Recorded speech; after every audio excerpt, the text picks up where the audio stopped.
গ্রাম বাংলার বিয়ে হোক আর যে কোনো বড় আয়োজন, সবাই কিন্তু একসাথে হাতে হাত লাগিয়ে কাজ করার কারণে যে কোনো অনুষ্ঠানের আয়োজন হয়ে যায় খুবই দ্রুত।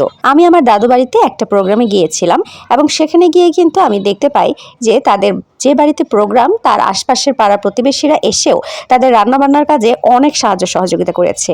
কাটা বাছা এছাড়াও ধোয়া পালকা সব কিছুতে কিন্তু সবাই একসাথে হাতে হাত লাগিয়েছে। এই জিনিসটা আমার খুবই ভালো লেগেছিল। এতে করে কিন্তু খুব দ্রুতই কাজগুলো হয়ে যায় এবং সবাই মিলে করে, এটাতে একটা আনন্দও রয়েছে যেটা হয়তো বা আমরা শহর এলাকায় পাই না। যাই হোক, গ্রাম বাংলার এই বিষয়গুলো আমার কাছে কিন্তু অনেক ভালো লাগে। মাঝে মাঝে মনে হয় যে আসলে যদি গ্রামে জন্মগ্রহণ করতাম এবং গ্রামে বেড়ে উঠতাম, না জানি কত সুন্দর কিছু শিখে উঠতাম। আমার কাছে গ্রাম খুবই পছন্দের।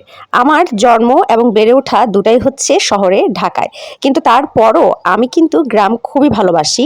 গ্রামের প্রতি আমার একটা আলাদা টান আছে এবং আমি প্রায়ই কিন্তু আমার দাদু বাড়িতে বা যে কোনো গ্রামে ঘুরতে যেতে খুবই পছন্দ করি। যাই হোক, এখানে কিন্তু তারা সবাই একসাথে কাটা বাছা করে দিল, এদিকে কিন্তু রান্না বসিয়ে দিয়েছে। আপনাদের কাছে গ্রাম বাংলা কেমন লাগে অবশ্যই কিন্তু কমেন্টসে জানাবেন। আর আমার ভিডিওগুলো ভালো লেগে থাকলে অবশ্যই কিন্তু ফলো এবং ইউটিউবে সাবস্ক্রাইব করে পাশে থাকবেন। আল্লাহ হাফেজ।